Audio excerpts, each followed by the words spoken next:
And the Hangout on Air is now live. Hello, everyone, and welcome back to our 2016 Oscar movie marathon. Uh, Last time, just earlier this week, we were recapping what the actual nominations were and which ones we had seen. But as we discussed then, we didn't want to get into which movies we had seen into the in-depth discussion yet because otherwise it would make that podcast too long. So now we're back to talk about which movies have we seen so far. Yes. I'm Christiana Ellis. With me is Mike Mateen. Yep. So we've got a handful of movies to talk about. Any particular order that you want to discuss them in, or should we just kind of go down the list as they are, as we come across them in the spreadsheet? Yeah, I mean that's kind of our thing is running down the spreadsheet. So Yeah. All right. Well, so that means then that the first movie that either of us have seen, and in this case both of us have seen, is Mad Max Fury Road. So one of the things that we talked about a little bit last time, just in reading the nominations, is that I find it astounding that this movie got so many nominations.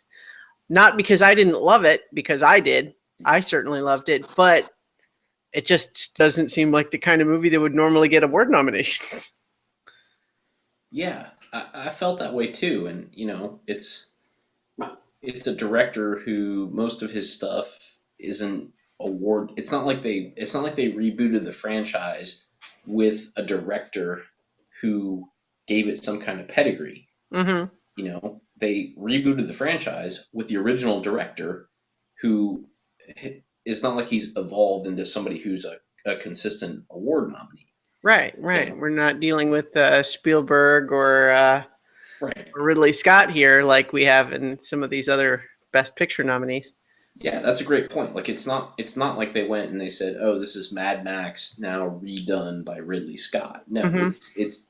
it's a reboot of Mad Max, and but I also think that's part of why people were sort of attracted to this is that what he did was take his original formula from the 80s, I think it was, late 80s. Yeah.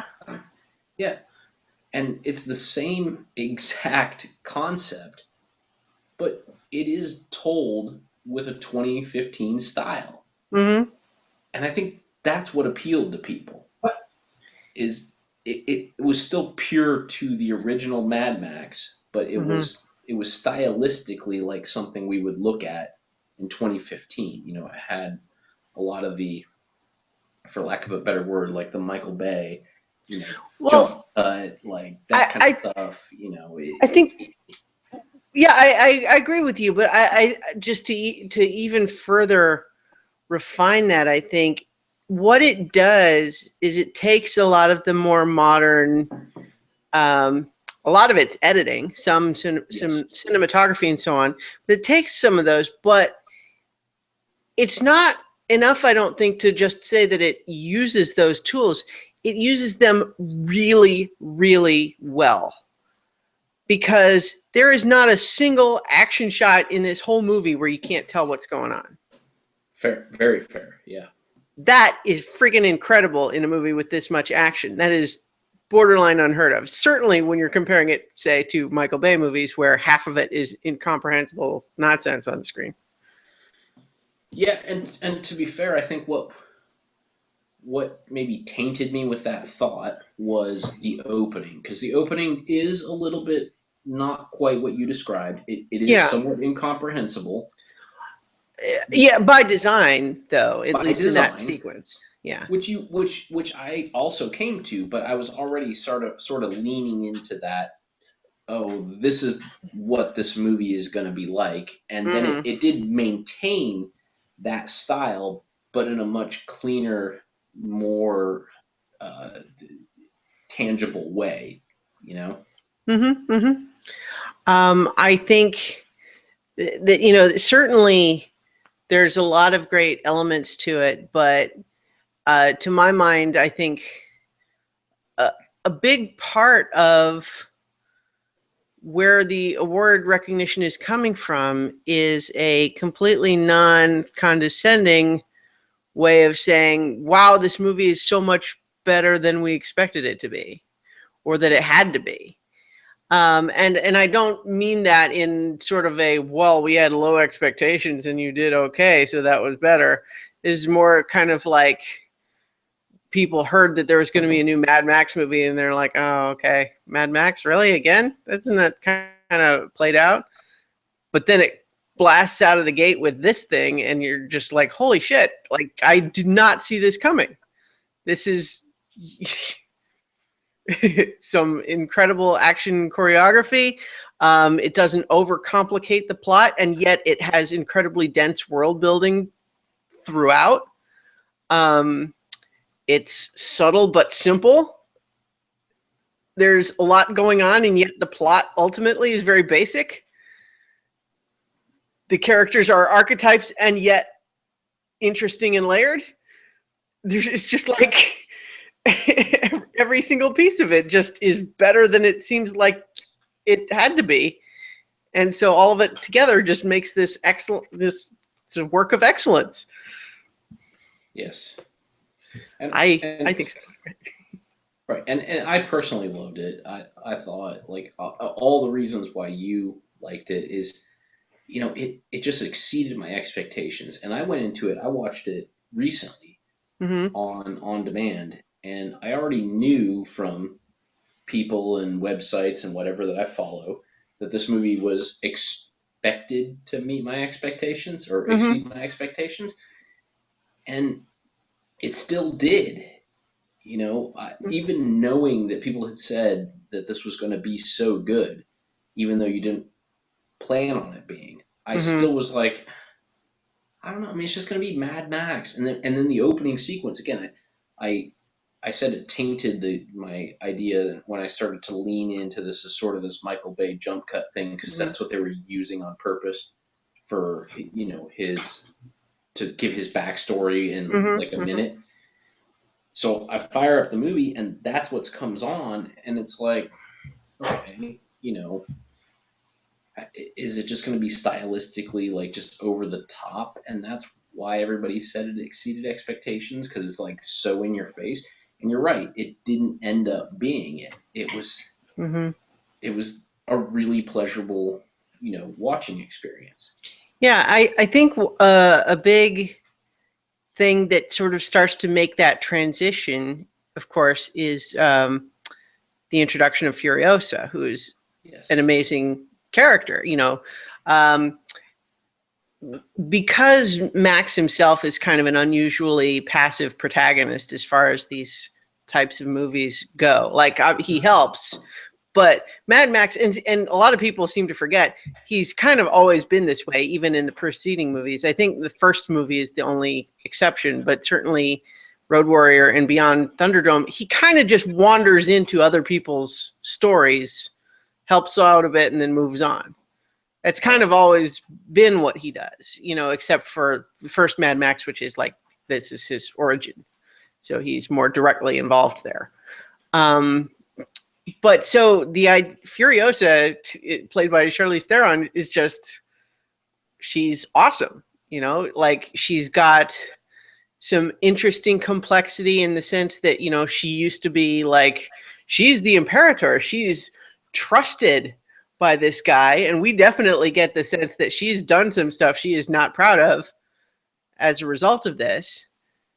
But we meet her when she is on the cusp, like we don't even know it yet when we first see her, but she has already made the decision to betray, her boss, Immortan Joe, and to help the wives escape.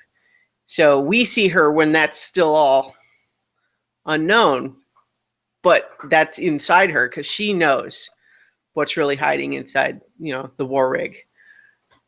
And so just her having a compelling mission, being tough but not afraid to care about things. So she's just such a great character to build the actual main conflict the plot around. Yes. Yeah, it really helps it because, Max doesn't really say, I mean, by design, Max Mm-hmm. doesn't say a lot for the whole first part of the movie. I mean, he's Yeah, in a, he just kind of grunts, and he's yeah, well, he's got the mask on for he's got most the of it, mask and on then for most of it, yeah. yeah, And so, yes, he does a great job with his body language. mm-hmm. He's phenomenal with that. But yeah, the story has to be carried by the conversation between Furiosa, yeah, right, Mm-hmm. and and the wives, and with him, and with and I kind of love the war boy character. Yeah, Nux. Yeah, I did not see that coming. Agreed, and I think that's another perfect example of something where the movie surprises us by being great in a way we didn't even expect it to be. We're expecting initially is like, okay, he's this mini boss character where we're going to have to deal with him for a little while before we get to fight the real bad guy or something. Yeah, or But he's going then, to be this sort of constant, foil nemesis. maybe. Yeah, foil. Yeah, he's just going to be around until you eventually defeat him, Right. because you don't take him seriously. You don't treat him like a real boss, and Mm-hmm. actually get rid of him. So he just continues to come back and upset your plans until you finally understand that he's a serious threat, and you extract him from your Mm-hmm. plans. But yet that's not how he turns out. Like he starts that way. Yeah, but like even then, he's strangely compelling with just how excited and passionate he is about this, and helping to illustrate what it is that these war boys believe, which is why they would be willing to do such dangerous things for no apparent personal benefit. The whole, I live, I die, I live again, that sort of thing. And how cool is just the whole witness me and spraying their teeth chrome thing when they're about to do something suicidal? That's just such a great little piece of world building. It's really a lot of fun. I know in my own little Twitter, Facebook, circles, uh, "witness me" became a common in joke for a while. Hmm. Like, I'm going to my meeting now. Witness me. But yeah, but so that character is kind of he charms us a little bit, even when we sort of think of him that way. But then he functions in that role a couple of times, like when he's got Max on his car, but then also like, Max has to drag him along when he first meets up with the war rig, and then he helps with the fight sort of, but then what is he doing? And he goes back with Joe, and what is his role? It's unexpected. But then when he actually fails Joe sees him fail, and he's just so crushed. And then it's one of the wives who is able to recognize this kid is not a bad guy just because he's working for a bad guy. He doesn't know any different. He's as much a victim of Joe as I was. He has been raised to believe a philosophy where his own life is valueless, except in how it can serve this other guy. And he's a human being. He deserves compassion. And I thought that was, again, a wrinkle that was more nuanced than I would have expected it to be. Yes. Yeah. And then, there's just so much fun little silly world building that's in there, like the bullet farmer who's got like the powdered wig thing that's all bullets and his teeth are bullets. Yes. So silly. And then, of course, just the action. And one of the big things about the production that was interesting is just how much of the action and the stunts was real and practical effects as opposed to resorting to CGI. Even the people on those big poles swinging back and forth, the guy with the flamethrower guitar on the top of that giant speaker truck, all that was real. And I Yes. think that's just super cool. It was super cool. And another thing that is super cool, at least personally to me, I just really dig the plot where, you know, this movie really delivered on is where you go through this gauntlet, which is a Hmm. standard plot trope, Hmm. and then you achieve victory, only to be told, damn it, now we got to go back. Yeah. And the whole thing that they had to go back not just to where they came from, but back by the very road in which they came. Like Yeah. that, I love that to me because there's, and I think something, you know, I thought a lot about this since I watched that movie because I was like, why is that so appealing to me? And here is my theory on it, and I think it's Hmm. because um, growing up in Colorado and having lived in Colorado a long time, like a big hiker, and it's a very big theme amongst people who are true hikers and not, I want to say mountain climbers, but people who go up Hmm. mountains and down, is that you always want to believe that you always will say in your mind that the summit is only halfway there Hmm. because most injuries in hiking and mountain climbing actually do occur on the way back down because too many people go into that with that mindset that they have now achieved and they are done. But Hmm. yet you still have a whole piece coming back down. And I have to feel like that mindset that I developed in that culture is part of why I really, really enjoy plots like this, Hmm. where people think that they have reached the climax and the conclusion, and yet they are not there, and they have to Right. start again. You know?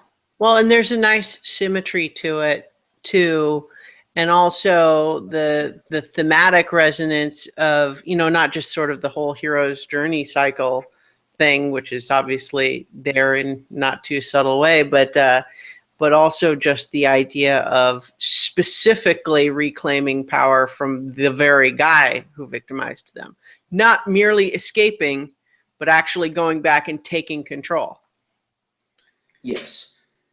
And that's why when I say that, why that I think that resonates with me is that part is, I don't say less interesting because it's still interesting, but that is less resonant to me with the Hmm. fact that, like, if they just literally had to go and siege the Citadel, is that what they called it? Yeah, I believe so. Yeah, to take back power from Joe, that would have been interesting. But to me, the more interesting part is you feel like you're done, and then you're like, wait, that we've done that already.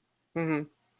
We have to go do that again. It's like, and it's harder. Yes, yeah, climbing the mountain's easy. Getting back down, that's the tricky part. You go the same route, and it's little harder. Yeah. You know? So now you're not running away from the bad guys. You are running towards them. You have to Yep. go through them. Yeah. Yes. And I absolutely love that. There's a couple other movies that do that really well. And they're the kind of movies that I love to watch because they speak to me. Hmm. Yeah. So It's great. it Um, is great, and it was again, it was another unexpected thing. Like I wasn't watching this expecting it to. I didn't anticipate that was going to be the conclusion.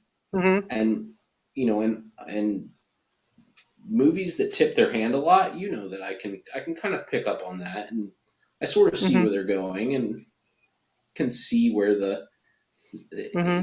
and I didn't I see this at all. I think the more expected was that they're going to arrive at the Green Place, the place of many mothers, and it was going to be great.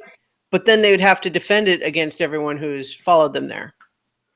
That Right. that seems more Yeah, and have like expected. a final battle, Yeah, exactly. to keep Joe and his army and the Bullet Farmer and all of them off of their turf so they Hmm. could lay their claim to the Green Place. Right. That's kind of Yeah. the plot of the Road Warrior, of course. Right. Yeah.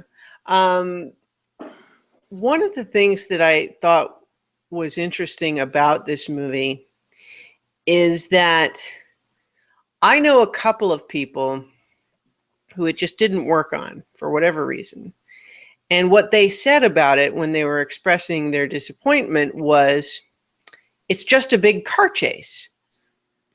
And when they said that, I just felt like I don't even know how to respond to that. Like if that's your You're complaint, I don't even know where to start.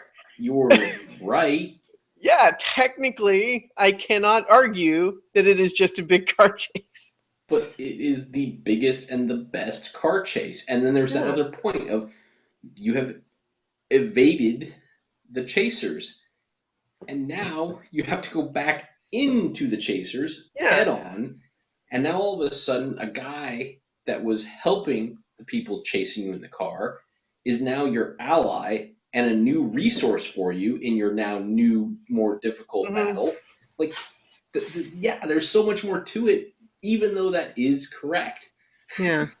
I've when someone says it's just a car chase about this movie, what I feel like is you've given someone a really nice cut, excellently prepared steak, and they say it's just a piece of beef. And I'm like, okay, technically yes, but it is an excellent piece of beef, and it has been prepared extremely well. It is like the pinnacle of what being a piece of beef can be. Yeah, And a I don't know what else they wanted. right, a phenomenally prepared, horseradish encrusted fillet is not the same as a hamburger, even though they technically are the Yeah. same. In your digestive tract, they're Well, essentially the if you're going to same. be as reductive as that description is, right? Yeah, You know, so uh, it's totally fair, of course, if not every movie is going to work for everybody. But it's a little surprising to me when people who generally like action movies and who were interested in the movie being good, it's not like they were skeptical out of the gate. I talked to a couple of people who say they were really excited to see it because everyone was talking about it, and then they just it was just a big car chase. I don't get it. Big disappointment. And it's like, you have a right to your opinion, but that one is just inexplicable to me. I really just I don't know how I could even argue with anyone with when that's their case. yeah, and I occasionally pull in the for this podcast and other movie podcasts the opinion of my fiance, Hmm. who is not a big movie person. I mean, she's a big movie person, but not the types of movies that we normally talk Sure. about. She was actually the one that introduced me to Trainwreck, which we Hmm. talked about a while ago on the other Yeah. podcast. And yeah, so it's not that she doesn't like good movies. It's just this style of movie is not necessarily her thing. Hmm. And she sat down to watch it with me because I wanted to watch it, knowing that all of this came with it. And she also watched the opening sequence and kind of looked over at me and goes, I don't think I want to watch this movie. And I said, and I looked at her and I said, you know what? I heard really good things about this. I don't think this is the style it's going to have the whole movie. If it does, then absolutely, like, go do something else, but let's give it a chance. And so I kind of sold the movie on her, like just give this movie a chance. She's like, all right, I'll watch another 15, 20 minutes, like after the exposition and all that part happens and see if it's going to be like that. Hmm. And she's like, but either way, I'm probably going to go to bed in about an hour. So if I'm interested in it, make sure you save the recording or whatever, however we were watching it, Amazon Hmm. Prime or whatever, so I can watch it later. And it came to the time that she was planning to go to bed, and I looked over and I said, it's 9 or 10 or whatever o'clock at night. Do you need to go to bed? And she goes, no, I'm good. So she locked into it, Yeah. and that to me, and the reason why I bring that up in this podcast every once in a while is because she doesn't always like the same movies that I do, And so I think it's telling when a movie can capture somebody who doesn't have the same taste that I do, Mm-hmm. you know, and I can show it to them. And there's something pleasurable about that too, about asking them to give it a chance and experience that with me as my partner and say, let's do this together. Let's watch this. And for her to not say, to have the ability to walk away and to choose not to, that says a lot about what that movie was delivering. Because if it was just a car chase, she would have gone to bed. Right. She was bought in to the wives and to the war boy and to Max. Like, she Mm-hmm. bought into those characters, which is what her thing is. Like, she wants to be invested in the characters. And she was. And so she wanted to see how it played out when they had to go back, you know. It Yeah. and that just resonated with me as like, yeah, those things that I'm feeling that are great, like clearly I'm not the only one, and obviously now to hear you, like, yeah, it's a very good movie. It really is. And so, like, this is why I am so pleased that it got so many nominations, because I think it earned them, but I'm also just used to feeling like there's movies that are not traditional Oscar winners that are very, very good at what they do and are not recognized for it. So for this one to get recognized in this way, I think is amazing. Yeah, I think it, and it's great. I was really happy to see that.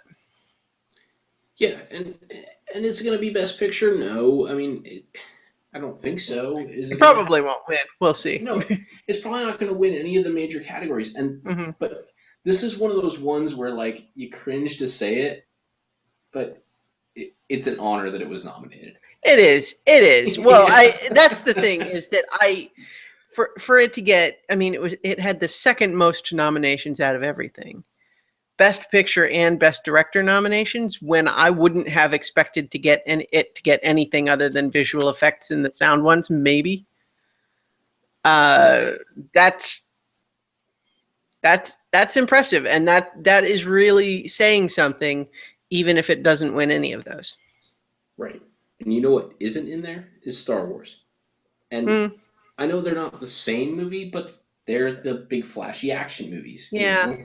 it's interesting. We'll talk more about Star Wars. Like I've seen it. You haven't yet. Although I certainly hope that you're gonna make that happen sooner rather than later. It is very soon on the docket, All right. but I wanted to make this happen Yeah, yeah. before. No, no, no. Yeah, I'm not giving you crap for it. I'm just And saying. when we get to it, I'll give you some rationale behind why I haven't seen it because there Oh, well, is actually I've heard some of this. If you want to give it for the podcast listeners, because I'm sure they're all thinking you're a weirdo. yes. So intended to watch Star Wars.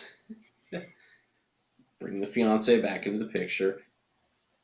Was saying she was out of town early for Christmas break and was going to stay late for Christmas break where we were going. And I said, okay, well, you're going to be out of town for this time. And she was like, just a normal conversation. Well, what are you going to do with yourself? And I said, I might go out and see a movie, probably Star Wars.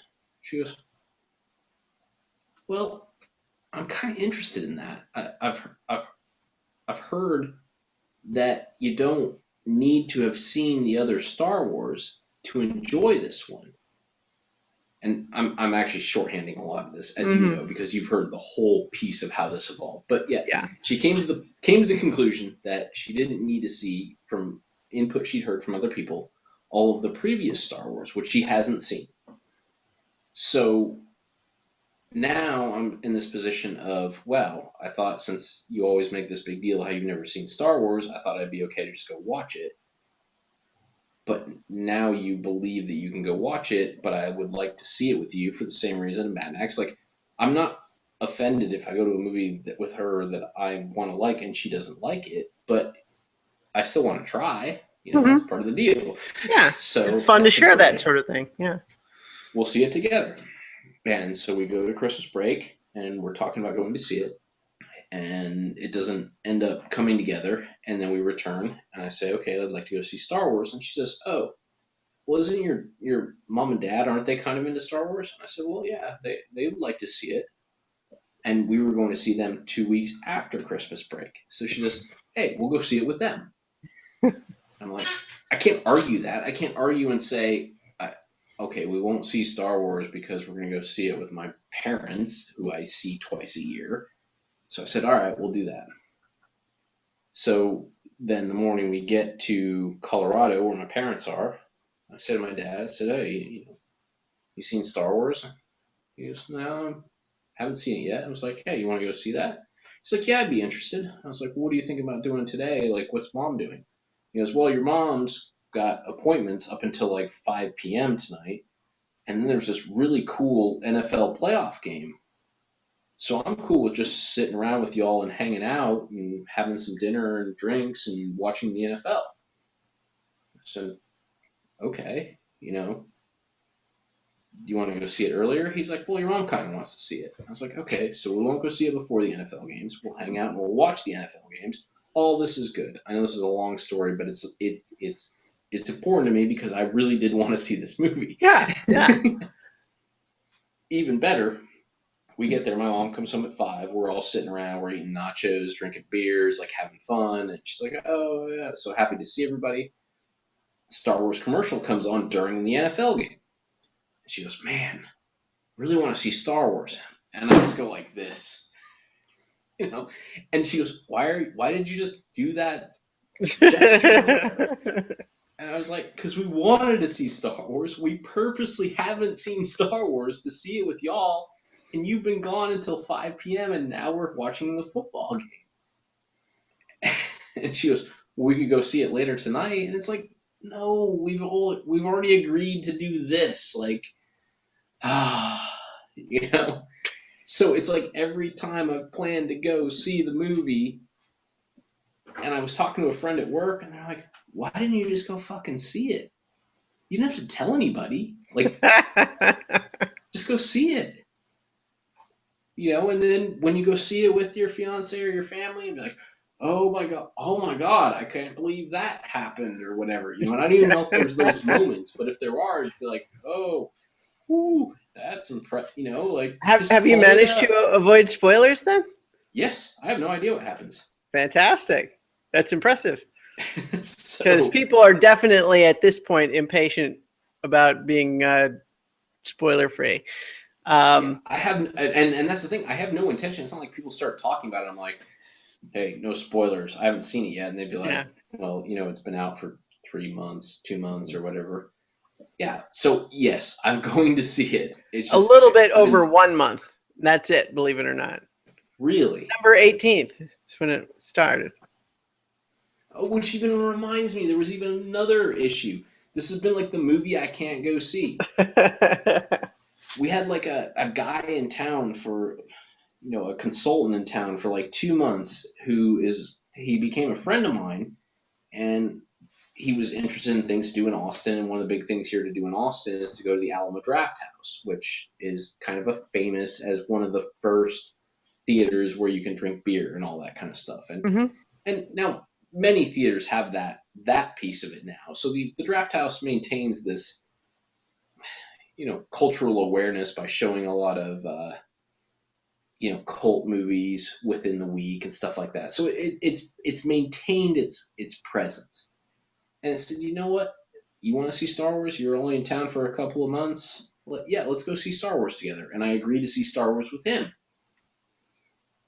Then, not my boss, but my boss's boss is in my office one day, and I said, oh, hey, just out of the blue, like, not out of the blue, but sort of, hey, what are you doing this weekend?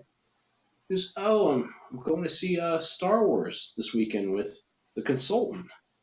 I was like, really?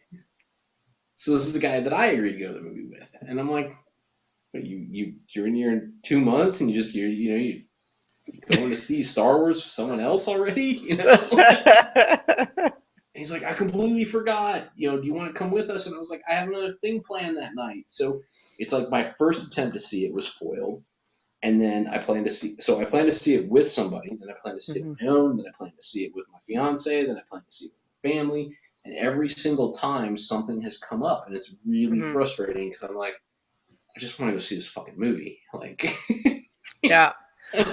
I think it was important to go through all that, though, just because I know that there are a lot of people who, not surprisingly, are at the point of feeling like if someone really wanted to see the movie, they would have seen it by now. Therefore, we don't have to care about being totally free with spoilers. And I think it's valuable to say that's not necessarily true. There can be extenuating circumstances that would keep someone from being able to go see it.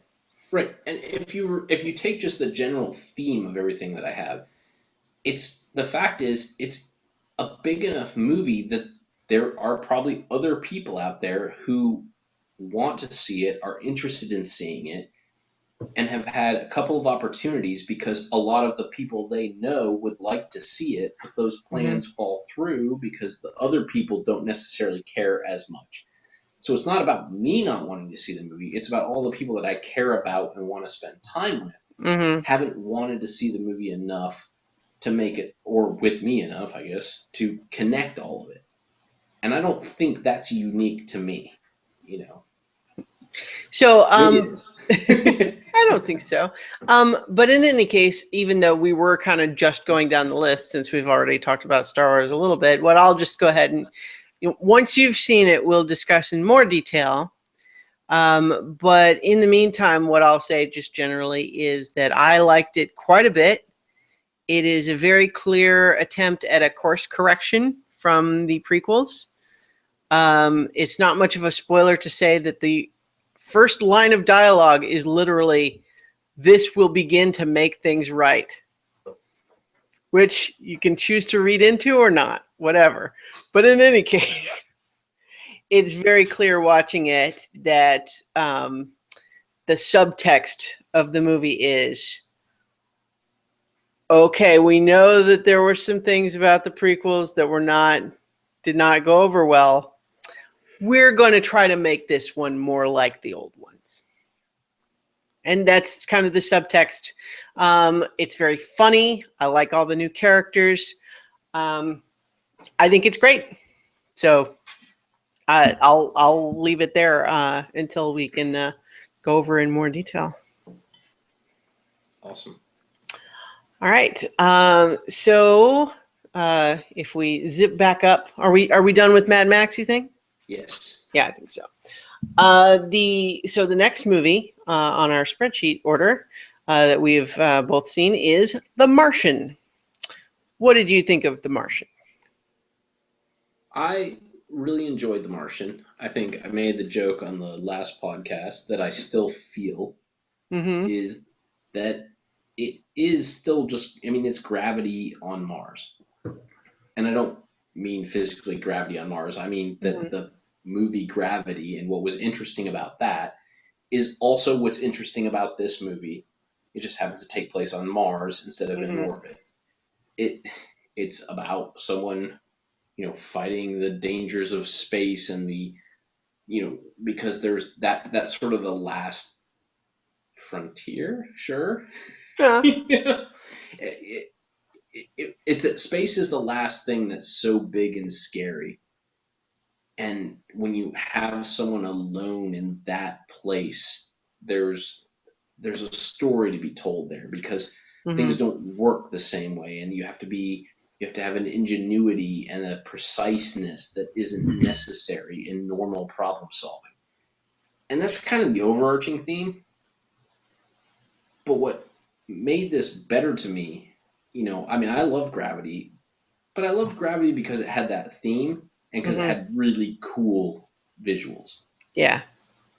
What I liked about this is they took the same concept, same theme, same awesome visuals, and they interjected a lot more humor and intelligent humor to it. It's not just funny to be funny. It's not a Judd Apatow movie, right? Which are very funny. Like, I'm a fan. Yeah, it's not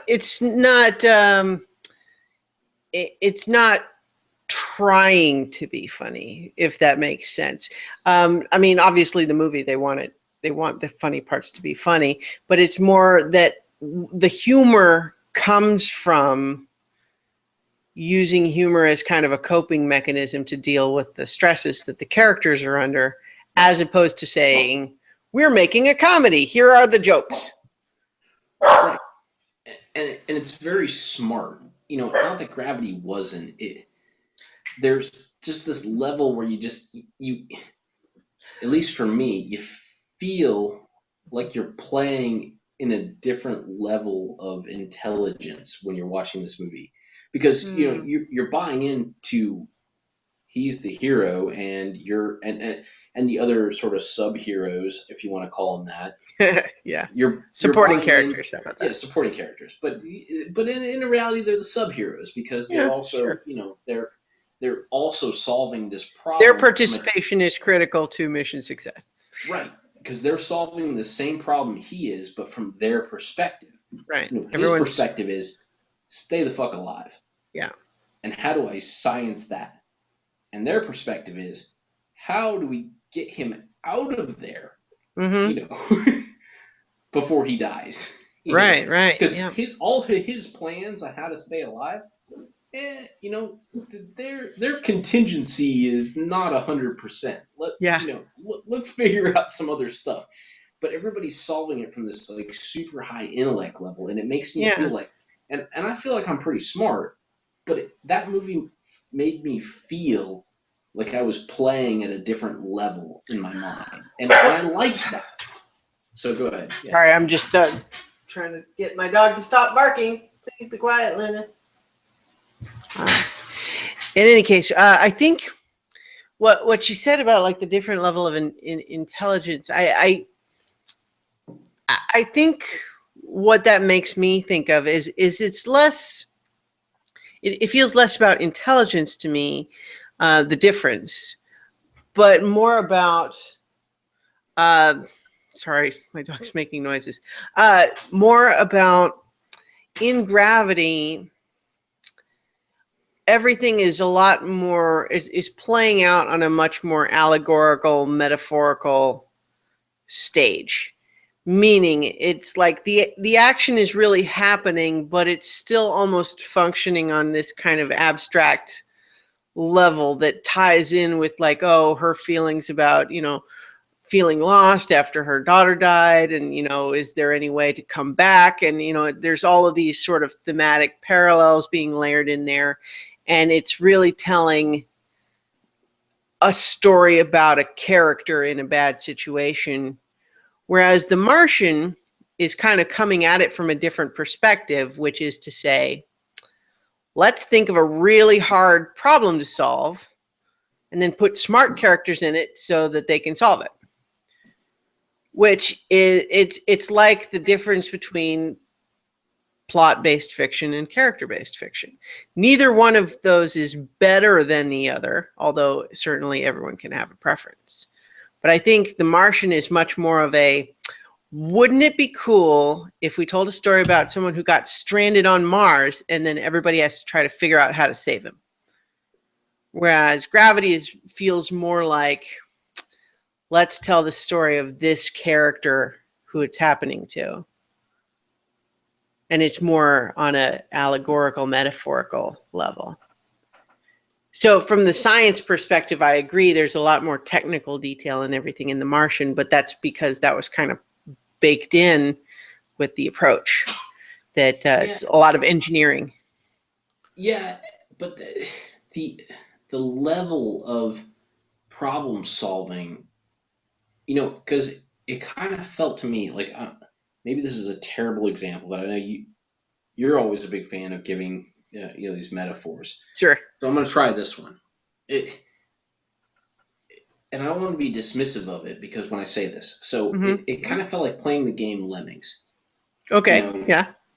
where you feel really good as you continue to like solve these problems, and they get exponentially harder on how you solve these problems. And I don't mean that we didn't care about the characters the way that we don't care about the lemmings, Mm-hmm. but it's like, you have to start to realize what each person's position is and how you can utilize them, and it gets overly complex quickly. And when you solve that problem, you feel really awesome. Like think about when you solve level, like for example, like 25 in Lemmings.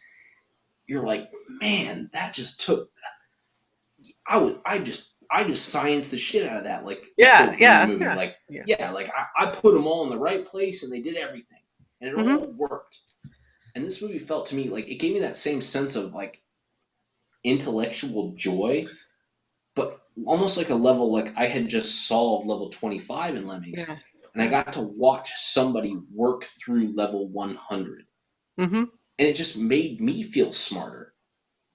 Even though I don't understand engineering any better, I don't understand space travel any better, but what I almost feel like is I understand complex problem solving better Mm-hmm. after watching this movie because I feel like I watched people who are better at it than me, but could still appreciate what they were doing.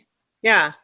Well, I think all of that is right on the money but I guess what I was just trying to say before is that the difference is that The Martian set out to make a movie like that is about those things, right? One Right. of the things I told someone after seeing it was, it's like, did you like the part in Apollo 13 where they went to this room full of engineers and said, okay, we need to figure out a way to make this plug into that with nothing but this stuff?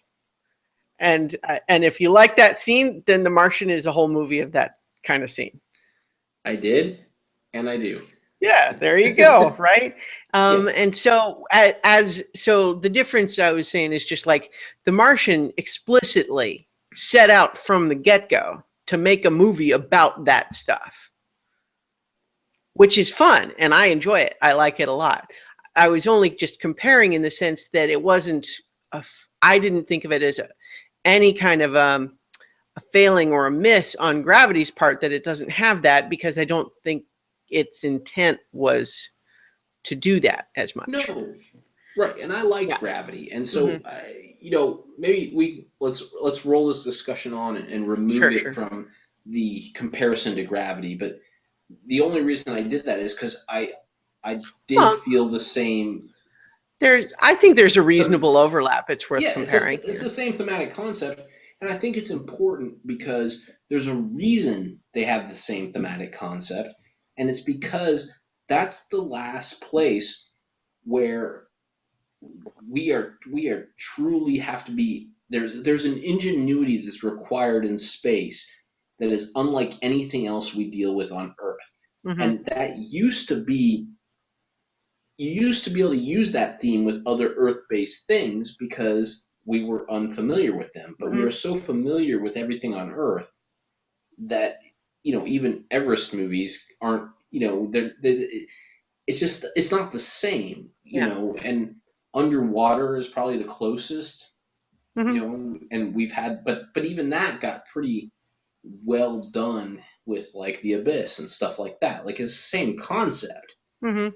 just this is where Well, we had to it's move the it. sense of Yeah. exploration that I feel like for a lot of us, thinking of ourselves, that being humanity, as explorers feels like something we like. That aspect of what makes us human is we're curious, we want to explore new things. But Yeah. as we fill in all the various spots on the map, we have less things to explore now, as a people. And so, like, the deep parts of the ocean and space are just like, those are the places now. If we want to keep exploring new places that we've never been before, those are the places that you can go. Yeah. Well, and I love that when you're like when they're working about solving a problem and they say, oh, well, this, and this because of the atmosphere on Mars, or because we have to launch our fucking spaceship into the atmosphere and catch somebody in space. And you're like, damn, like Mm-hmm.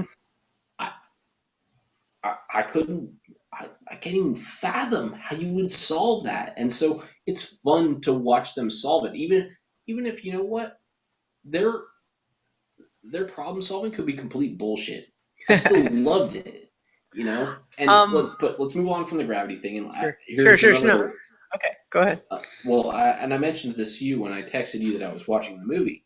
Is that part of what gives me joy about this movie?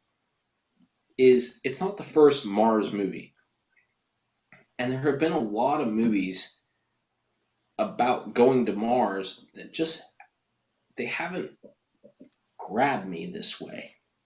Well, I think a big part of that is that they haven't been, good.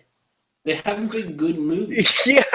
Yeah, there hasn't been a good movie about going to Mars, which Well, because we had is that one year where there were two. We had Mission to Mars and Red Planet, which both had some good elements to them each, but ultimately neither of them was able to really pull together into a compelling, memorable story. right. And so think about when those movies were made, which was maybe 8 to 10 years ago. We had already, to your point, the human exploration gene was already longing Mm-hmm. for a story about going to Mars and how that would work, and what would happen and what would be the challenges and how could you come back successfully. And those two movies were trying to play off of that, and they didn't do a good job, and they weren't good movies. And then this movie comes along, and at this point, I'm almost jaded by Mars movies, and so I went into this and I was like, I never expected to want to watch this movie. Mm-hmm. I'm like, it's Matt Damon, but it's a Mars movie. Mars movies are bad. They're not interesting. They try too hard. And then it started to win all these Golden Globes, which I know you have opinions on, and I Well, do too. But it's like it. Okay, sorry, I don't mean to interrupt, but I definitely have opinions. outside of that, it started to win these Golden Globes, and it started to be nominated for these Oscars, and I'm like, all right, I'll give this Mars movie a try. And then I watched it, and it gave me all the things that I've already described. Mm-hmm. And I said, you know what, deserves it. Yeah. Yeah. What I was gonna, my opinions related to the Golden Globes are really just that it's not that it's not a great movie, it's just dumb to call it a comedy. It has some funny things in it, and they are genuinely funny, but to call it a comedy is just stupid. And everybody knows it, and it's just kind of a perfect illustration of why, even though the Oscars have their problems, by comparison, the Golden Globes are bullshit, in my opinion. Which is a fair opinion. It's not a comedy, it's a drama. Yeah, it's just silly that it was. I mean, that the rules of the Golden Globes allowed the makers of The Martian to say, well, we don't really think we're as likely to win in drama, but given that we're not actually a comedy, maybe we can get a prestige nod in the comedy section. It's just like, okay. But okay, So whatever. you've heard That's my beside the opinions. point. Yeah. Yes. I like The Martian an awful lot too. Um, for some reason, I'm not sure what it was. So, like, I like it a lot. I think it's great. There's no real complaint about it. But I will say that even after seeing it, there was just something that didn't grab me emotionally as much as I wanted it to, and I'm not sure why. Because I feel like I was ready for it to, and then it just kind of it just kind of just sort of missed by inches. You know what I mean? It's like that final calculation of they got to time it just right to intercept, and then it just did not quite align perfectly for whatever reason. This is not a complaint. I'm not saying I didn't like the movie. I love the movie, but I didn't love it as much as I kind of felt ready to, Right. and I'm not sure why. Again, Which shows that you and I came at it from two very different places. I mm-hmm. came at it thinking that it was going to be Mission to Mars with Matt Yeah. Damon. So obviously, I'm over the moon Yeah. about it. I'm super high on it Yeah. because it comes, which we also talked about with Mad Max. Mm-hmm. A lot of it has to do with what do you expect going in? Mm-hmm. Mm-hmm. You know? So, Yeah, like so I want to reiterate just because I I guess I just feel like I want to be clear that it's sometimes there can be sort of a damning with faint praise sort of thing. I don't even want this to be that. It was more just kind of like I felt teed up to give it an A plus, and then I got an A minus. That's kind of how it felt. Like like there's nothing I would really point at and say, "Oh, I didn't like that," or "This could have been better." It just sometimes there's those intangible things, right? What yeah. I will Well, I say would even about say like our conversation via text really like Mhm, it gave that feeling to me too, because when I told you I was watching it, you said, "Oh, enjoy it. It's a really good one.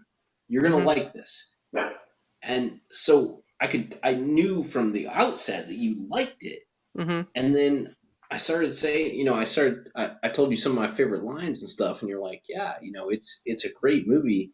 It's not a game changer by any chance, but it's good. And you almost hit that damning with faint praise. yeah, And I kind of felt that. And I was like, well, no, but wait, you did say it was a good movie. Like, so I mhm, knew that you liked it yeah, and you really liked it, or you wouldn't have said that. mhm, But I also caught that whatever hesitation hit you, yeah. And the I wish I could express better what it was, but maybe if I watched it again, I wouldn't feel that way. But part of it also might just be that I had read the book that it's based on. And I will say that I think when we talk about pairings of book and movie, this I think is the best set since Life of Pi. Life of Pi a couple of years ago, I felt like the movie and the book are excellent in that they complement each other.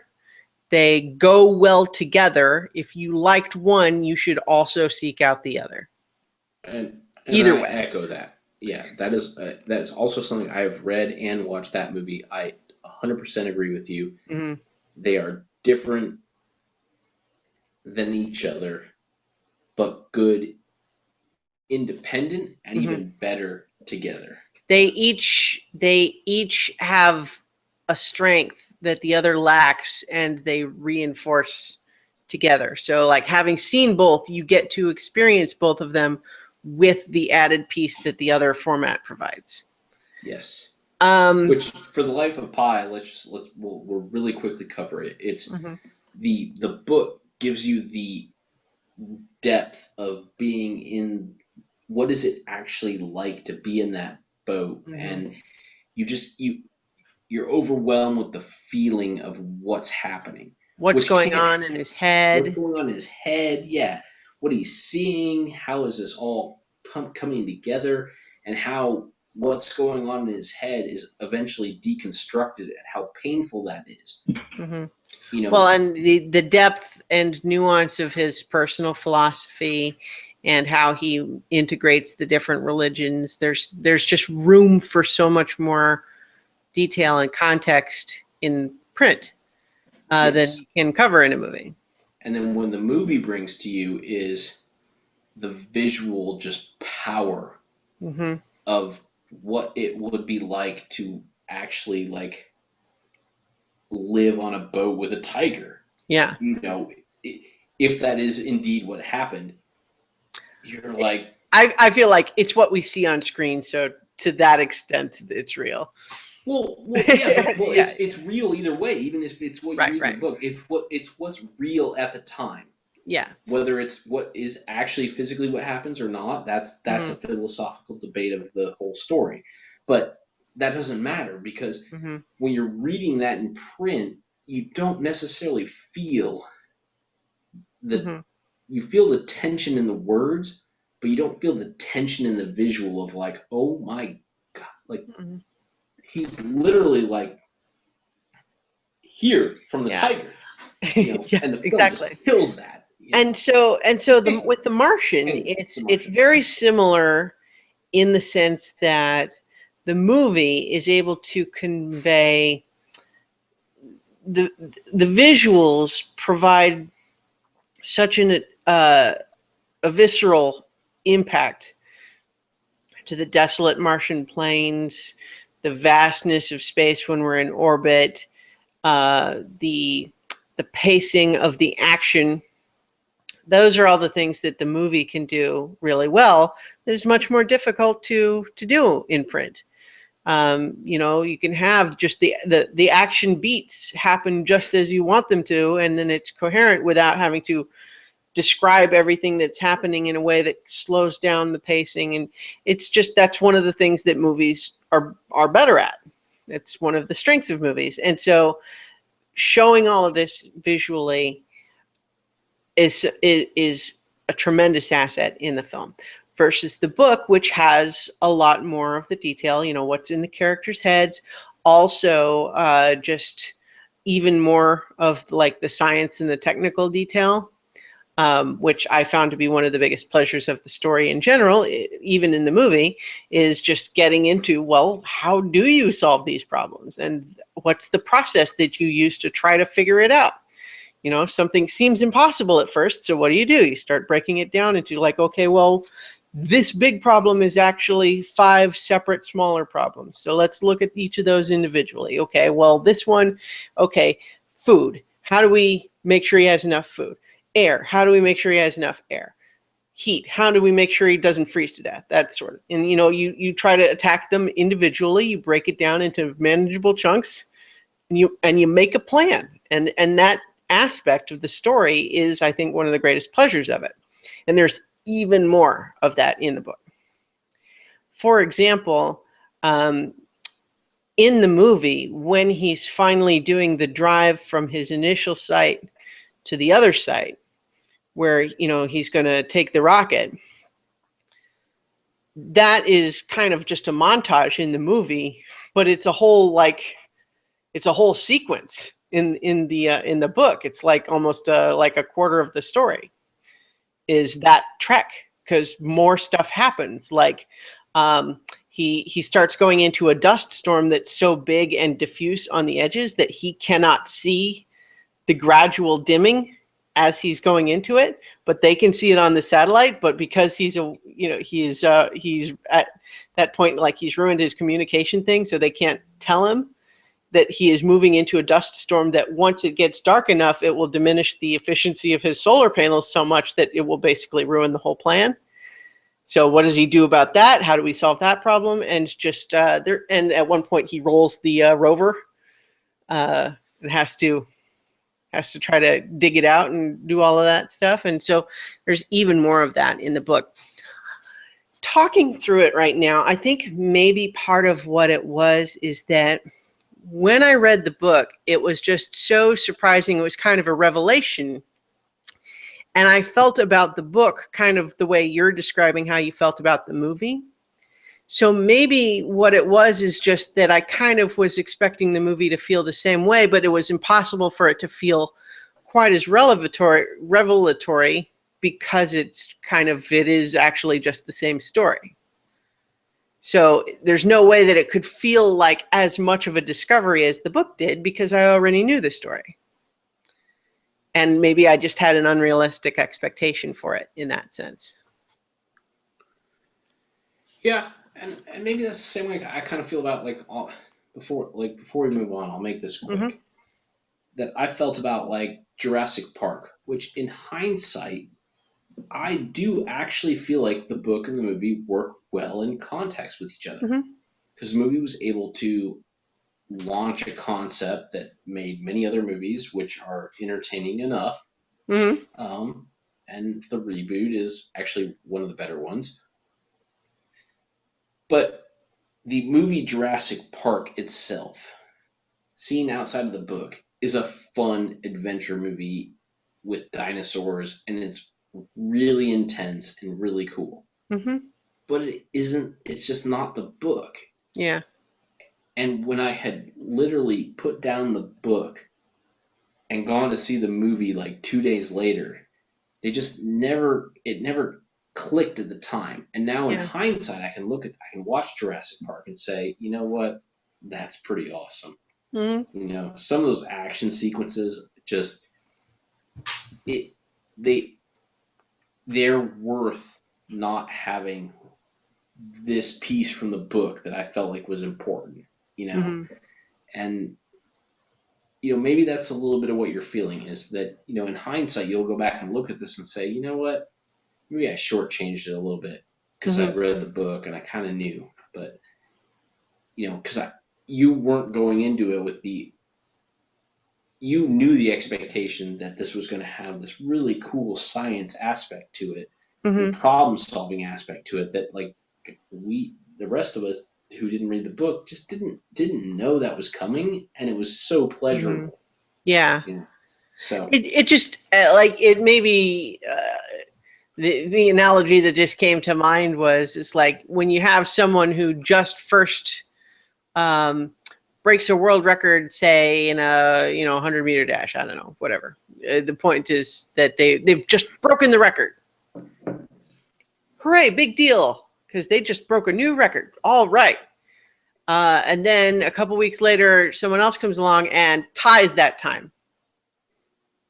I mean, they did just as well, but it's not quite as exciting the second time.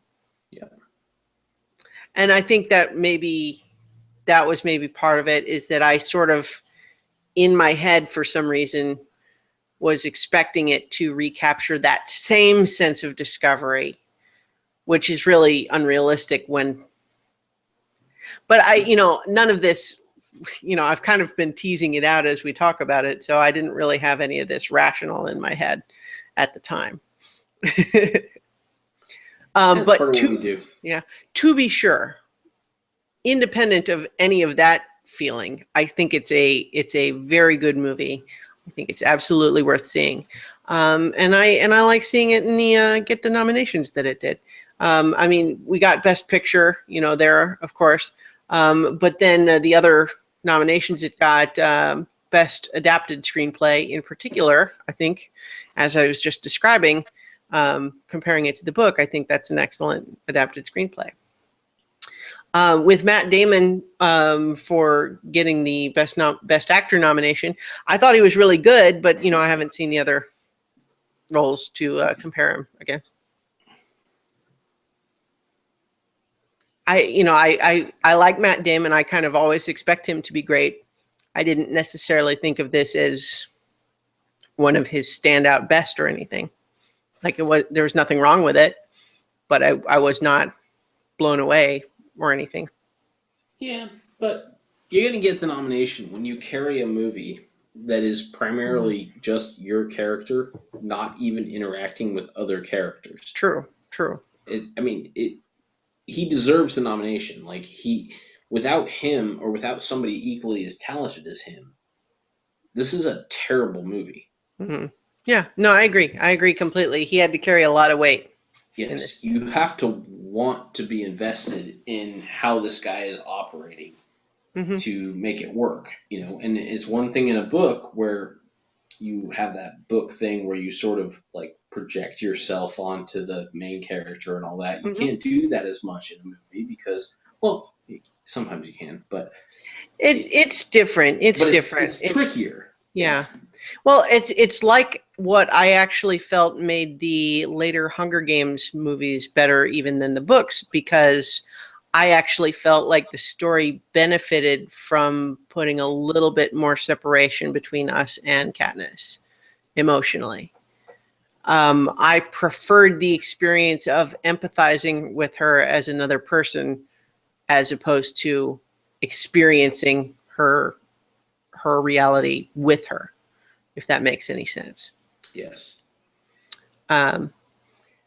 But so yeah, but that's just to speak of how a movie is inherently, you are not embodying that character, you are watching that character, even if you still identify with them emotionally. All right. Anything else on The Martian, or ready to? No, I thought that was good coverage. Yeah. So the next movie to discuss for today that we've seen is the Best Animated Feature nomination, Inside Out, latest Pixar movie. Or actually, I take that back. Was The Good Dinosaur Pixar too? I'm blanking now. on the I'm losing track of which ones are Pixar and which ones are just Disney. Uh, Inside Out was Pixar.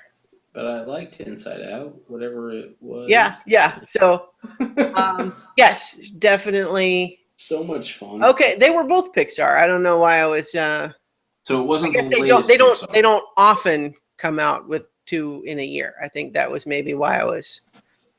I'm still here, by the way. Yeah. Okay. So in any case, certainly of those two, I liked Inside Out an awful lot better.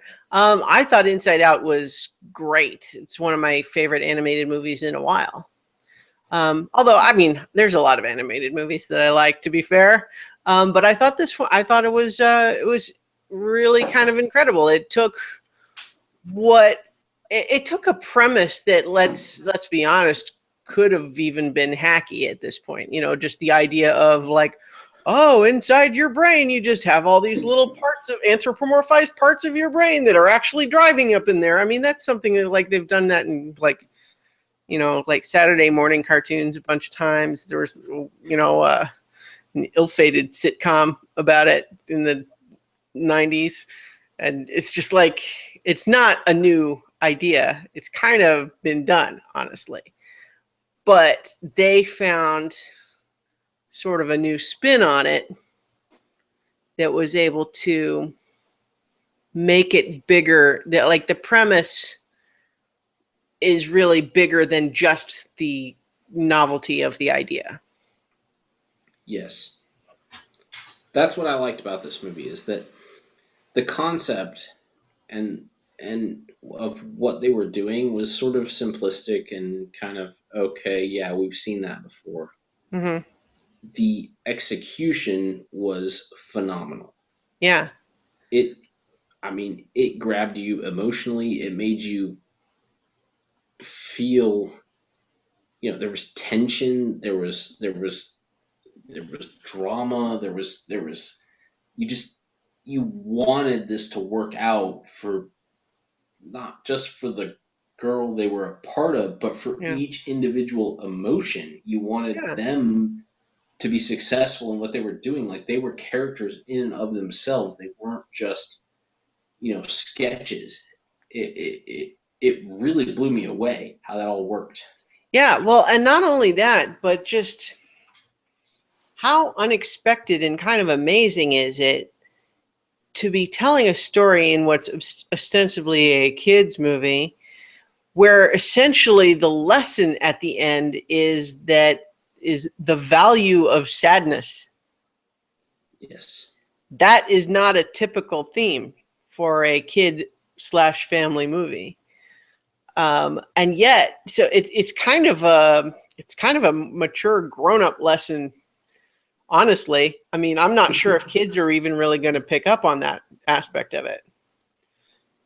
Maybe they will, or maybe they'll kind of internalize it, even if they don't necessarily able to grasp it intellectually as strong. I mean, I think it's portrayed pretty simply, but honestly, just the real wisdom and life application of it is kind of a grown-up idea. Yeah, I mean, I'm hoping what kids take out of it is that, you know, all of the emotions that you experience are equally important. It's how you blend them together to make yourself a person. If kids leave with that, then which I don't think is too hard for them. Yeah. Because, you know, at the end they're you know, the globes, you know, they're swirling with multiple emotions. Yeah. Like, if they can get that out of it, then I feel like, yeah, not only was it a good grown-up movie, but it was a good lesson to kids, is that, yeah, you're going to feel all these things, but that's okay. Yeah. It's okay that you're sad sometimes. It's okay that you're anxious sometimes. It's okay that you're angry sometimes. Not only is it okay to be sad sometimes, but that sometimes that's the only healthy response. When some things are happening, it's like the scene where Bing Bong, the imaginary friend, is feeling rejected, and Joy, because it's the only way she knows how to process the world, is trying to just cheer him up. Come on, it'll be okay. But the thing is, he knows it's not. At least it's not going to be like it was. And so for her to just try to be cheery and buck up and it'll be all right is not working because she's wrong. Yes. And it's ultimately not the response. Whereas sadness is able to empathize, to sit there, be with him and say, that's sad. I'm sorry that's happening. I'll be here. I'll sit here and be sad with you for a little while. And that's what helped. And, you know, that's sadness is not only how we process bad things that happen to us, but it's how we empathize with other people that are going through hard times. Yes. And that's, yeah. What I also loved from a kid's lesson standpoint is that even though, like, if they're internally processing all these things, Mm-hmm. what they're understanding is all the emotions are important, but joy is still the leader. Yeah. Like, you should still try to find joy as much as you Yeah. can. Mm-hmm. You can't truly understand joy, you know, because that's a very, I mean, that's a, well, I don't want to say it's an old theme. That's a real thing. Mm-hmm. You know, there is no happiness without the sadness. There Mm-hmm. is no pleasure without the pain. Like, you can't understand the good things you have Mm-hmm. unless you have the negative parts where you're like, this is really good. You Yeah. know, you just don't get, you don't, your joy is better when you've had sadness. Mm-hmm. And they don't say it like that, but joy is still the leader at the end. Like, Yeah. joy, you know, she's drawing off the other emotions and she's using them when they're necessary. But the prevalent emotion is always going to be joy. And I love that lesson.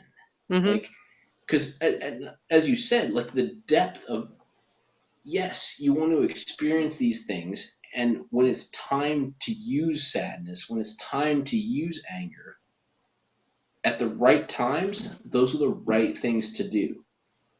But ultimately, like, the bulk, again, I love the end from a visual perspective and the lesson of the movie. The globes at the end Yeah. are no longer colored by each individual person. They're primarily gold, you know, they're primarily Mm-hmm. joy, but they have a little bit of anger, they have a little bit of Yeah. sadness, Right. you know, they have a little bit of stress. It's such a And great visual metaphor.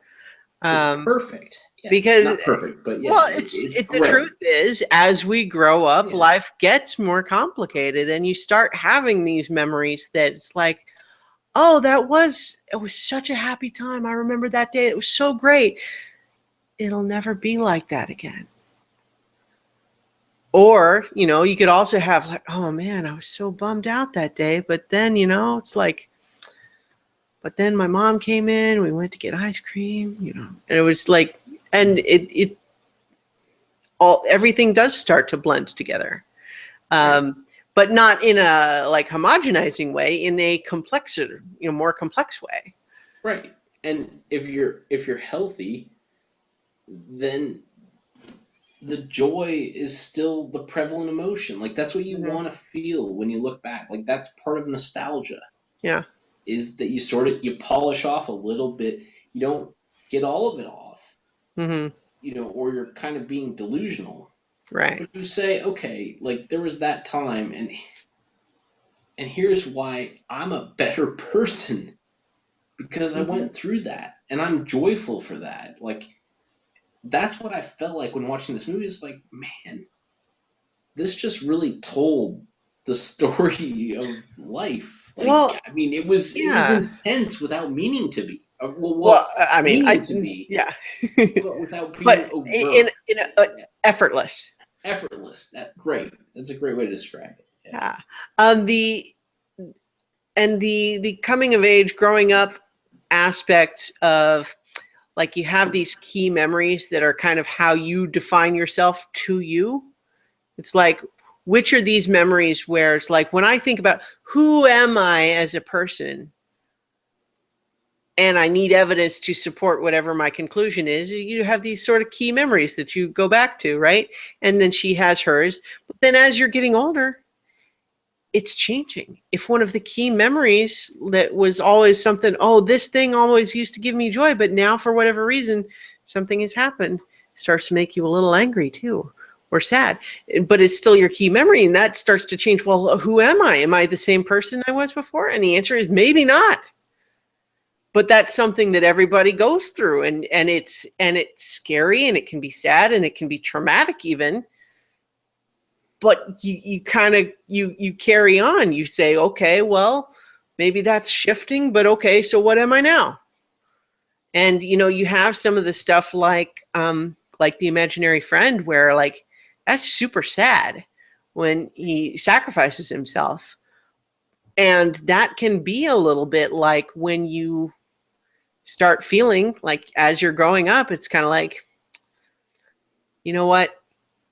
Maybe it's time to stop carrying the blanket around all the time or something like that. You know what I mean? It's kind of like you are making a call that's going to be in your best interest in the long run, but it means leaving behind something you cared about. And sometimes as you grow up, you really do just, you have to make those decisions. And the healthy thing is to do it. That doesn't mean that it won't be painful when you do. And that's what I loved about it, is that it's also saying, you know what, it's okay that it was painful. Mm-hmm. If It's it was okay not that it was painful, hard. it's like that's the healthy response. It should be painful, but that's only going to make you a better person. Like it, Mm-hmm. and you're gonna see the joy in the release. Mm-hmm. And that doesn't mean, and that's what I love about it too, is it's like, okay, you got rid of whatever that was, the imaginary friend, the blanket, whatever. Mm-hmm. And that's sad, and you deal with that sadness, and you're like, yes, that's an okay response. But then it's also okay to not feel guilty Yeah. when you move on and you're like, wow, I'm glad I'm past that. Mm-hmm. That's okay, you Right. know, because you had that sadness for Mm-hmm. that, and this is where Right. your life is now, you know, Mm-hmm.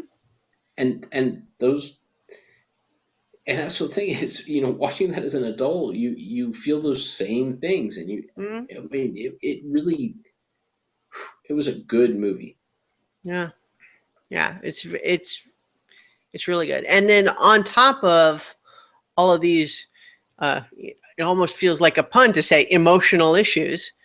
Um, on top of the really deep, nuanced, interesting, emotional, valuable things going on, it's also really funny in lots of parts. Yes. Um, just all the different, characters are great. I think all five of the primary emotions are really well characterized, even though obviously joy and sadness are, the two primary characters. The others are kind of there for comic relief while things are going bad, because joy and sadness are off doing their thing. But at the same time, just I think they're all visually distinct in an interesting way, characterized in a distinct way, that it's like, just because anger is all about being angry, that doesn't mean he doesn't care about what happens to Riley. Just because disgust is all about, doesn't mean that she doesn't care.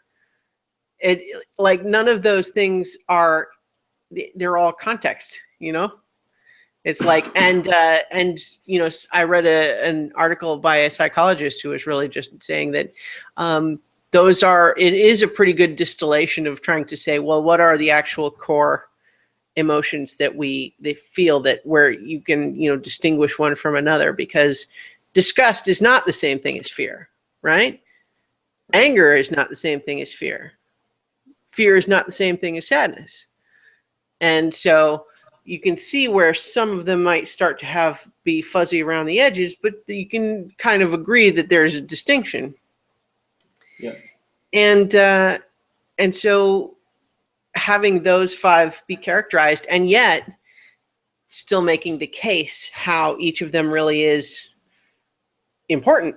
You know what I mean? It's kind of like, if you don't have anger, then what is your response when someone is legitimately wronging you? Like, you're not going to stand up for yourself ever? You're just going to let people take advantage of you? You know, like, that's not the right response. You know, sometimes anger is the right response. Fear keeps you safe. You know, disgust can also just kind of like, you know, it helps you focus in the sense of like, oh, don't like that. Let's keep that away. Focus over here. You know, and so and then it's just funny throughout, even though it's, you know, very emotional in parts. You know, it's interesting. I saw a thing on Kotaku the other day where they were basically, someone went and edited out all of the inside the head parts. So it was basically just run together all of the scenes that are of like Riley and her parents, like just those scenes and not what was going on inside. It was interesting. I mean, at that point, it becomes kind of just like a much more ordinary, conventional story, which is kind of like by design, right? But yeah, anyway, I think we're kind of on the same page there, that one was really good. I was really glad to see that not only get the Best Animated Feature nomination, but also the Screenplay nomination. Best Original Screenplay in that case. But so, unless you have anything else there, you ready to? So, as we continue to scroll down the list, the next one that either of us has seen is Ex Machina, which I have seen, although you haven't yet. The basic premise of this one, for anyone who's not familiar with it, is that we have Domhnall Gleeson and Oscar Isaac, which it's kind of funny in hindsight because both of them are in Star Wars: The Force Awakens. So it's kind of funny to observe the two of them together in a different movie. But in any case, Domhnall Gleeson plays, he's like a programmer for this company, and he gets selected for, it's almost like an in-company contest to basically go and be part of a special project with the CEO, who's kind of this, you know, kind of a weird, not completely reclusive, but certainly eccentric type.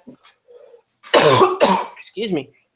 And when he shows up, basically, first of all, the whole thing seems vaguely sketchy to begin with because it's all taking place at this guy's house, which is kind of out in the middle of nowhere.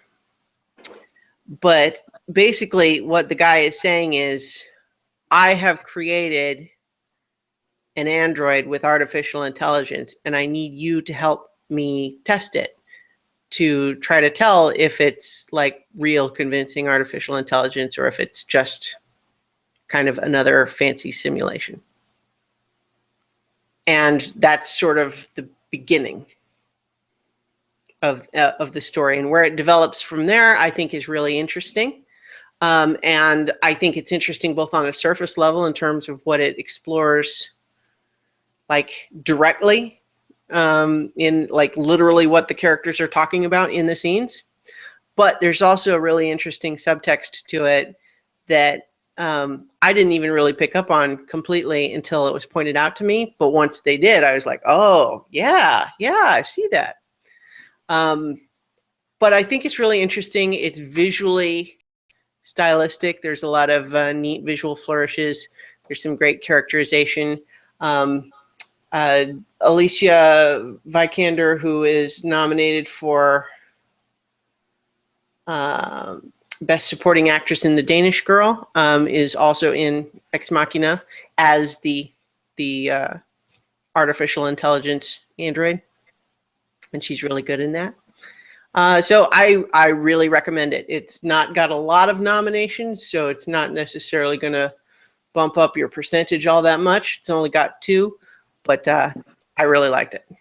Yeah, I mean, it's the kind of movie that I will see eventually, so Hmm. might as well. Yeah. So that one is nominated for Best Original Screenplay.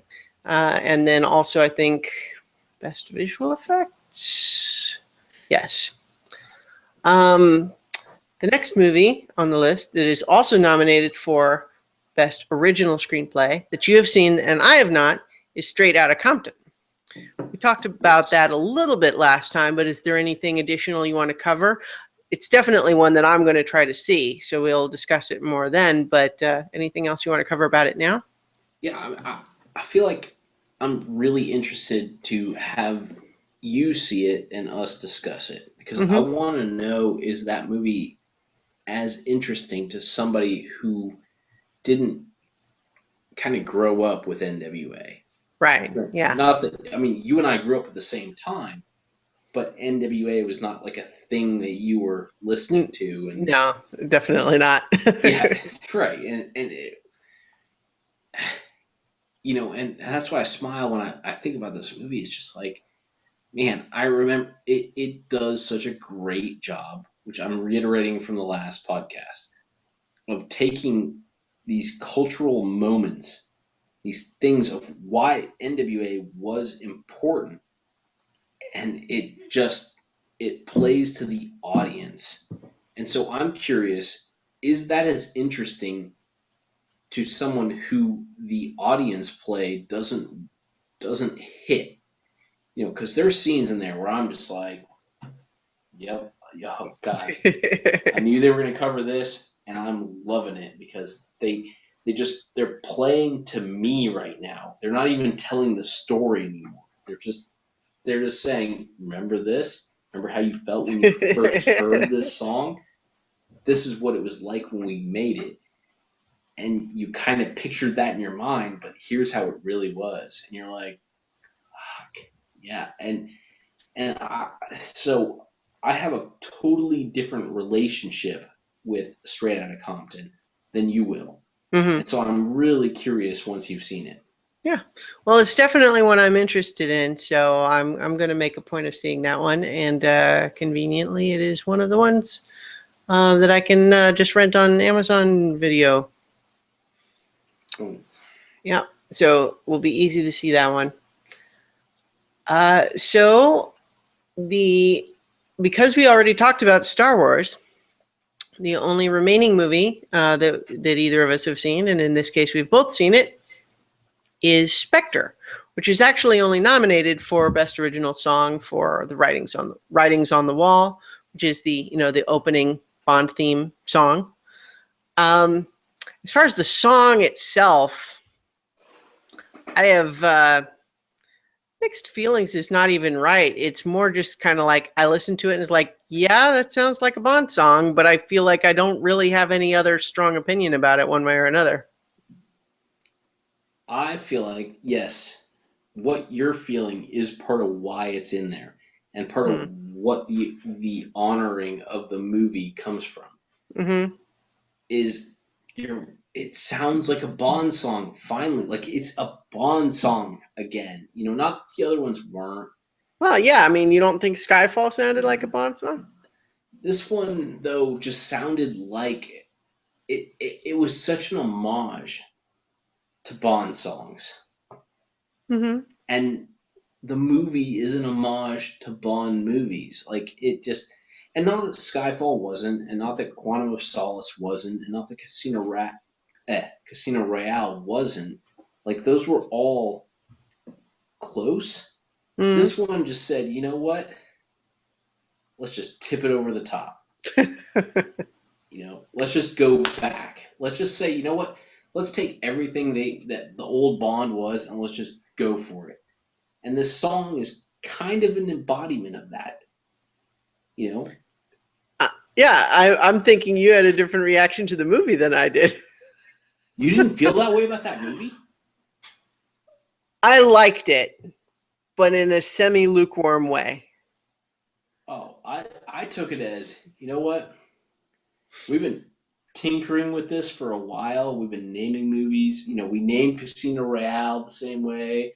We Mhm. kind of been messing with this. You know what? Let's stop playing around. Let's just say, let's go make some Bond movies again. Right.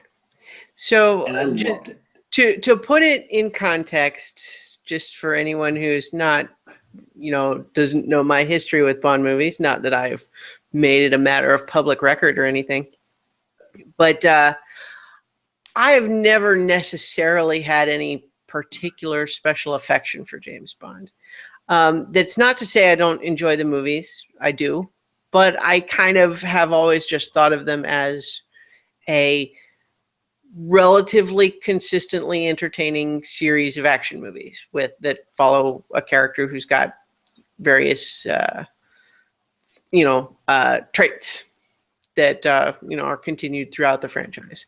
And so there are things that you kind of expect to be in a Bond movie.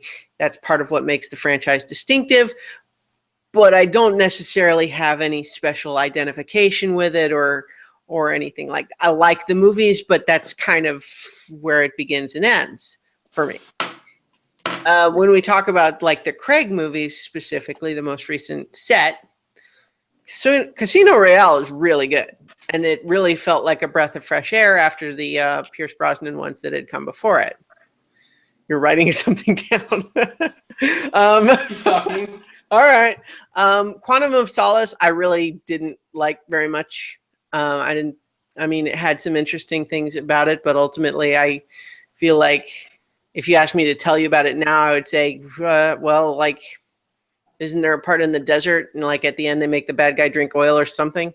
Like that's all I remember about it.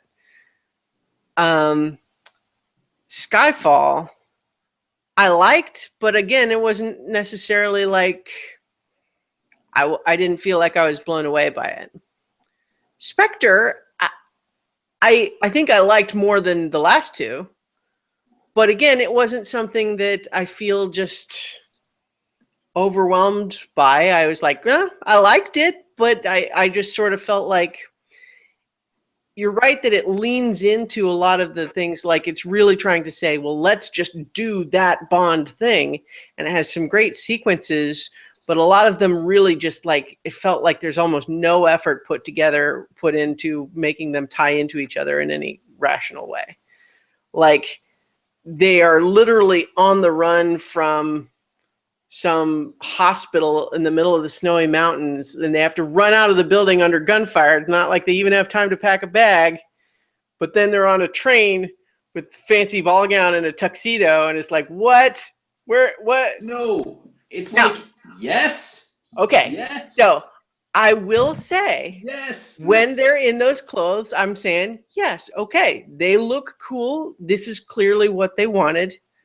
But I felt like the movie just there was no effort whatsoever put into trying to have that make any kind of sense, which bothered me. Maybe you don't want it to have bothered me, but it did.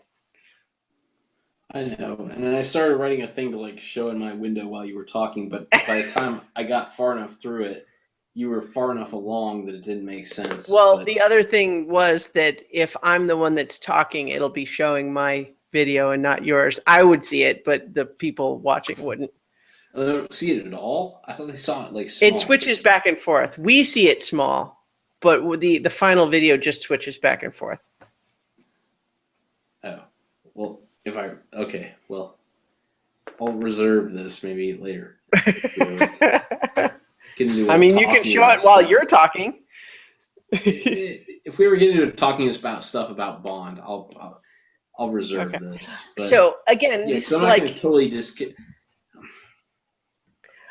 I just don't feel the same way you do about Bond, and that is perfectly okay. That is, it's okay with me. You seem to think it's not okay for us to not feel the same way. It's okay with me. It's just hard. It's hard. It's anything. Like we're going to have disagreements. Yeah, you and I are. I mean, we're two different people, but we agree on so many things, and people are so used to listening to us agree on so many things and like expound on them. This is one I just don't agree with you. Like, I love that this movie was nonsensical. I love that it was a tribute to the old Bond movies, which were also nonsensical. I Hmm. loved that it took the characters of the old Bond movies and it had like the again the themes of, oh, we're just gonna randomly show up at the bad guy's giant base that he has, and we're gonna be impeccably dressed and Mm. introduce ourselves to him and hang out with him. Like that doesn't make any sense. If you found the bad guy's base, you would call it in and bomb it. Like that would be done. You know? One of the other things that bugged me was the bit where it's like, oh, I have this special machine that's going to drill into your brain, and it's going to do all these things like make you not be able to talk or breathe or something like that. Drill, drill. We've done it twice, but there's no ill effects whatsoever now. And then you get to stand up and run away, and there's no effects whatsoever, despite the fact that I just used my machine that I was talking up so much twice on you. But you're fine. He's so awesome that it's fine. It doesn't matter to him because he's so awesome. It's like when Goldfinger tried to like cut him with the ray. Like it's just like Well, it's so but this is Bond. like if the ray did actually cut him, and then he's like, nope, just turns out my skin is impenetrable to lasers.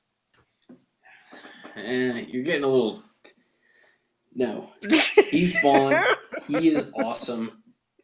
Like he doesn't care about the normal action movie type of stuff. Like I think it was Casino Royale when it was one of the first movies that introduced us to parkour. Like Mm-hmm. No, I it's really so like much Casino fun. Royale. I think Casino Royale is a great movie. I like it a lot. Well, and this one said, you know what? Let's just give a little. Yeah. Let's make it like a old school, like a '60s Cold War Bond, big bases. Introduce the bad guy from that. Oh God, You it know was so what? much fun. Maybe So that's much. just not what I want from an action movie. That's What fine. like so I just as a I'm comparative feeling I'm thing. feeling a joy and a sadness globe just in my brain right now. I'm joy from remembering Spectre and sadness from your inability to understand why it's so great. But no anger, no anger. All right, well, good. So Good. what I'll say for just as a comparative purpose is also this year there was Mission Impossible: Rogue Nation, and there is a lot of similarity between that one and this one.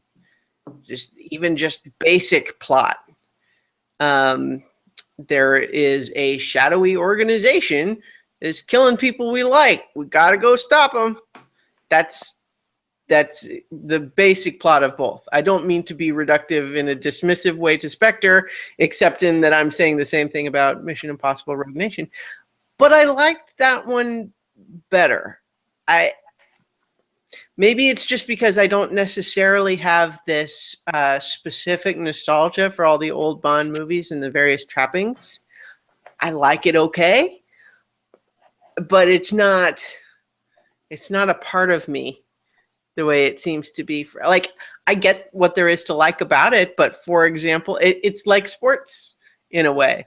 Like I get it, I see what there is to like about it, and I understand how people could really be into it, but it just doesn't really do it for me. Yeah. See, what's interesting, I think, is that to an extent, the moves that it made away from Casino Royale made me like it less and seems to make you like it even more. So I think there's maybe just there's a separation in between what we want out of a Bond movie. Like I liked a lot of the sequences in it. I even liked a lot of the over the top stuff. But what I got frustrated is it just felt like there's a real lack of connective tissue between the set pieces.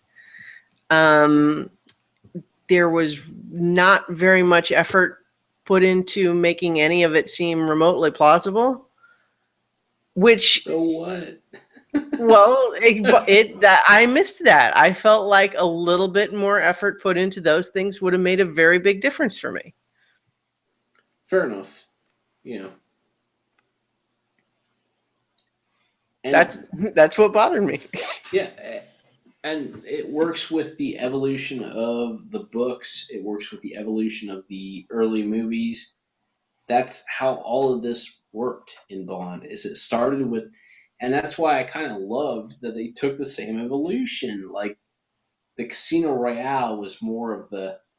This is a very simple. It's a very simple set. It's a very simple character. Hmm. Let's just walk through this, interesting thing that happens here. And Hmm. that's not how it turned out. The once the books got popular, once the movies got popular, it all got over the top. And this one said, you know what, we're getting over the top. Let's just homage it all back. And it was so good, so good. Uh, but you're I right. didn't You hate have all to that love. stuff. Like, I You mean, have to I love. loved. Hmm? Yeah. To love the movie, not to just Right. enjoy it. Like, You I'm had to watching that love opening the pieces. sequence and I can't stop thinking about how crazy dangerous it is that he's trying to make this helicopter crash over a crowded mall full of thousands of innocent people. That seems Awesome. excessively unnecessarily dangerous to me. Yeah, I Like, mean, it it's all one seemed thing for him to awesome. risk himself, it's another thing entirely for him to be risking the lives of thousands of innocent people for very little perceived benefit to me. They did not sell to me Except, why this guy was a sufficiently big deal that we had to take that kind of risk. except awesomeness.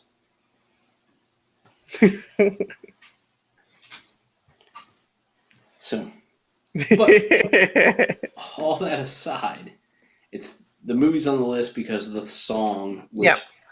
which again, this discussion is part of that because Hmm. I feel like the song is particularly, a tribute to the old Bond songs, Hmm. which this movie is also a tribute to, and Yeah. that's why it's relevant. But And as far as the movie, you're right. Yeah, the movie's not on this list. It's not part of this discussion, other than we want to talk about it. right, But yeah. yeah.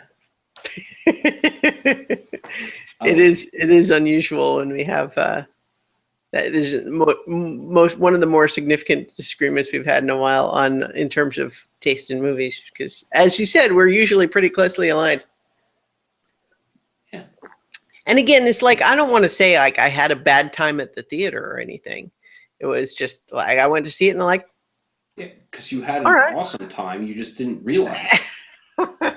It was so awesome.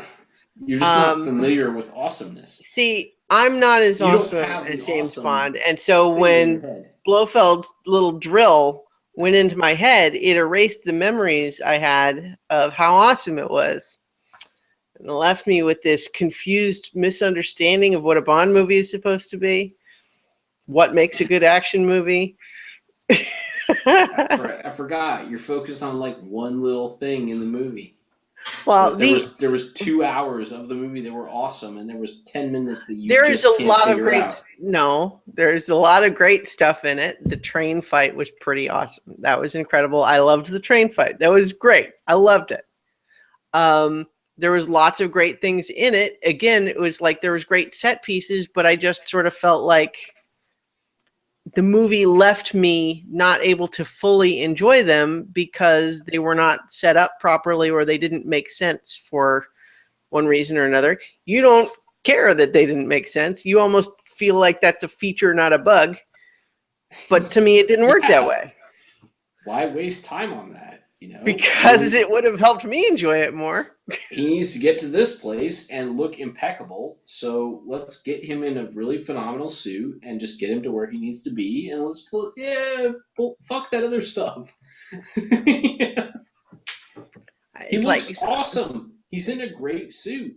he did look good. Like so, I'm not unaware of what they're doing. Look, I'm also not unaware of the criticisms. Yeah.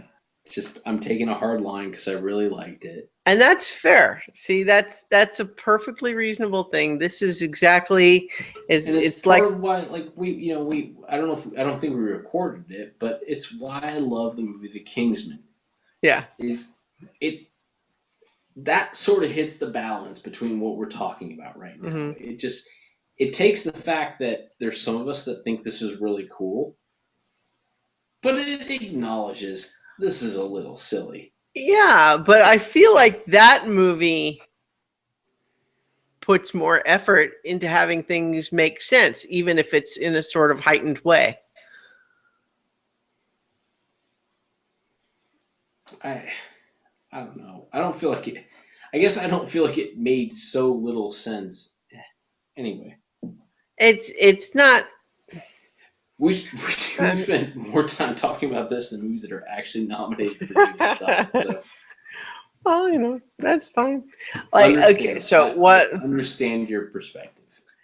if we're ranking Bond movies? I think I liked it more than Skyfall or Quantum of Solace. Does that help? Are we only ranking the last four Bond movies? I don't really know all of the others as well.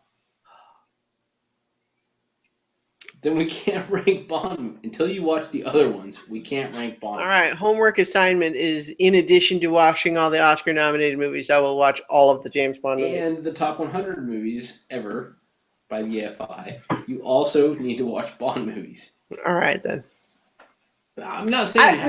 I've seen a bunch of them. I don't. Because I don't have the.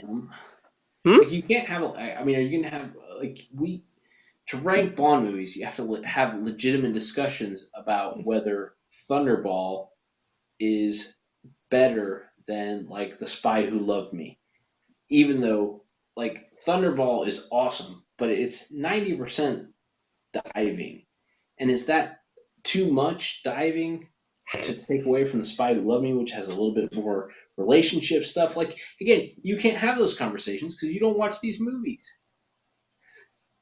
So I'm not saying it's your assignment, but until you do, we can't rank Bond movies. I was able to rank the ones that I had talked about previously, and they are the ones that are most easy to compare because they're the most recent, so there's continuity, and also the most other ones that feature this incarnation of James Bond. Yeah, you have to add all that to your as like a qualifier to your rankings, Well, I apologize then for daring to compare two things without also comparing them to the other 10 things. Thank you for your apology. All right then. So I think that probably covers it for this episode. I would hope so. So we'll come back next time once we've seen a few more movies, and once we do, we will talk about those. Yes. All right. Thanks, everybody.